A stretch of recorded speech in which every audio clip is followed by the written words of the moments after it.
Is there somebody under that hood? Yeah. Apparently there's a Clark Road and a Clark Street. Oh yeah? I thought I was supposed to come across the first one. That's why I got screwed up. And I didn't. You can't really see this from the road. And I thought, well, geez, maybe. So I was halfway down. Yep. I was just getting a video here. Having to really took the.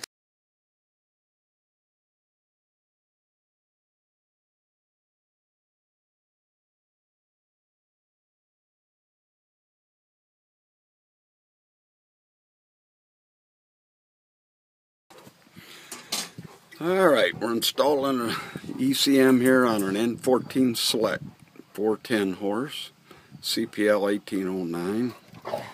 Customer decided he wanted to stop by and install it here and have me looking over things a little bit and seeing if we can get this truck running right. It keeps stalling and doing crazy things, right? Yep. Got a mind of its own. He's afraid he'll get stopped out there. He's from Canada, so today we're putting a Delphi computer on this truck. Delphi Reman.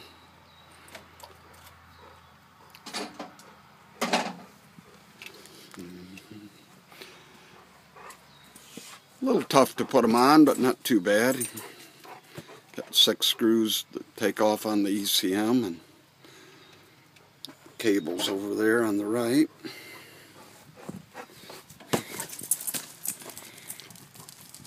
And we've got an International Eagle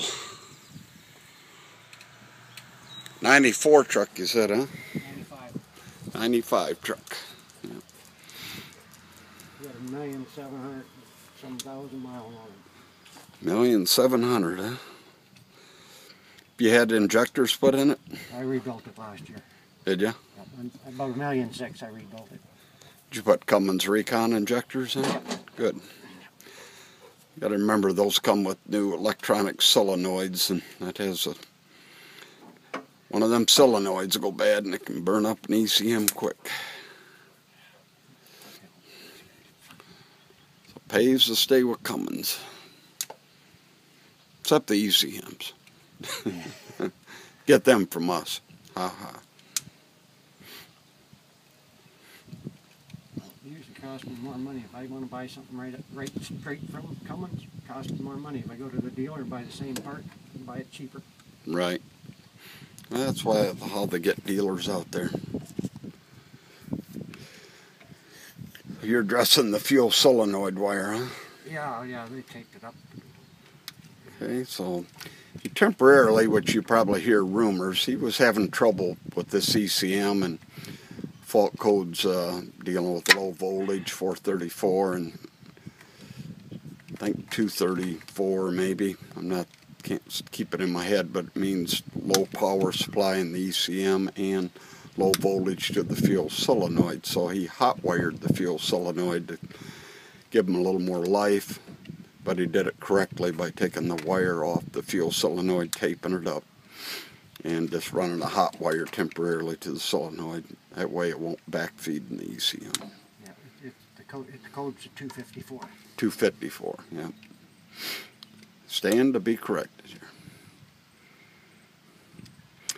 He also was complaining about gear down, something going in 12th gear and not getting enough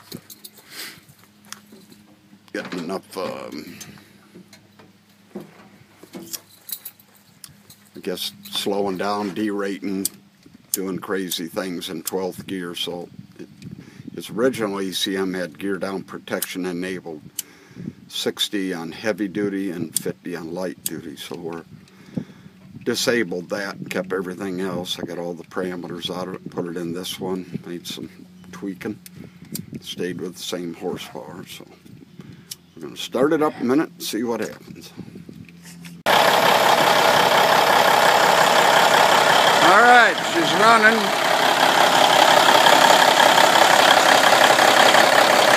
Sounds pretty good.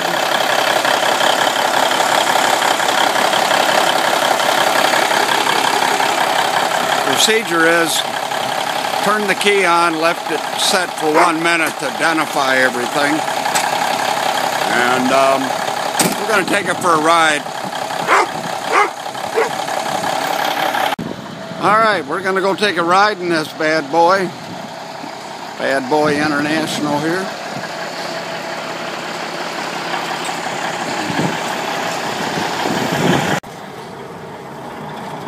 Alright, and we're off. Looking at a yellow amber light over there. I'm thinking the vehicle speed sensor is looking for a signal. So when we drive the truck, hopingly that'll go off. Or you may have something else going on there.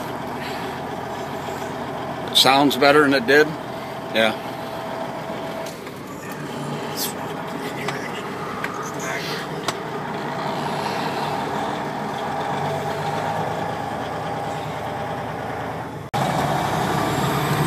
And we're going down through the gears.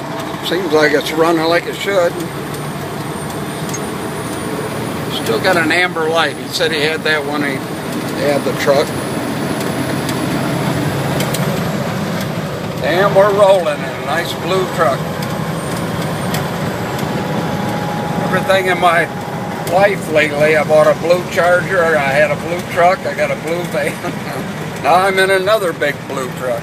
Must be blue time. That light's still on, I don't know. I'm thinking sensor harness one of these days.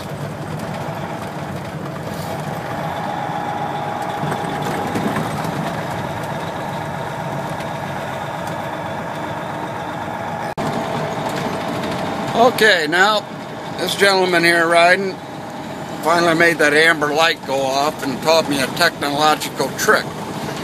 Drove the truck along about 40 miles an hour and turned the engine off about 3-4 times, and sure enough, the check engine amber light went off. So I guess he taught me something today.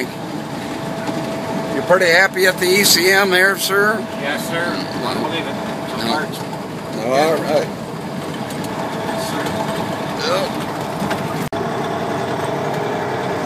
All right, now in this particular truck, it's got a fan switch here. When he'd turn it on with the previous ECM, it would do what now? It would turn the fuel off. It was turning the fuel off, shutting the engine down. Oh, turning the fuel off, so that's probably the wire you had going to the fuel solenoid. It was not liking that. Yeah. So he turned on he hooked up the fuel solenoid correctly, and he trying his engine override fan, and it doesn't have an effect on the performance or the ECM at all. So my feelings are he doesn't have to worry about that causing a problem. I just have a problem getting in my driveway, knocking over my power pole. First time getting in that other guy's lane, when I had to back out. It was easier. All right. So overall on this truck, I suggest, like many other people, get that new harness. You got a new computer in it.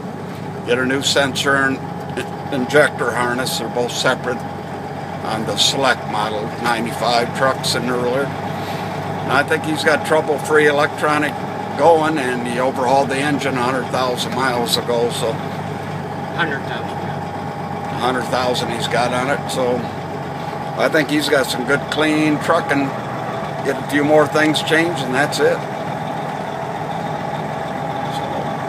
I hope this video helps you out there if you're a trucker. And take care.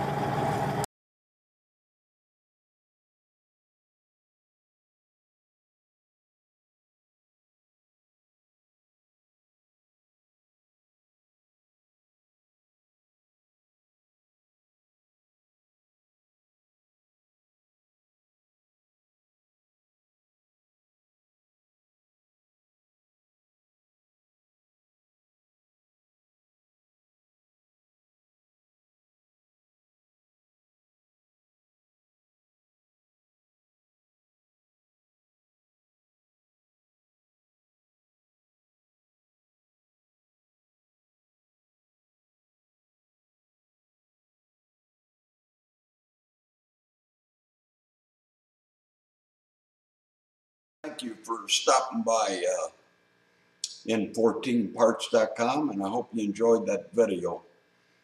If you need to get a hold of me, you're working on a truck that's driving you crazy here, got an L10, M11, or N14 ECM or electronic issue, you believe, feel free to give me a call. My cell phone is 727-787-6495. And our office, if you want to order an ECM, is 810-653-6300. Have a nice day, and wish you good trucking out there. Thank you.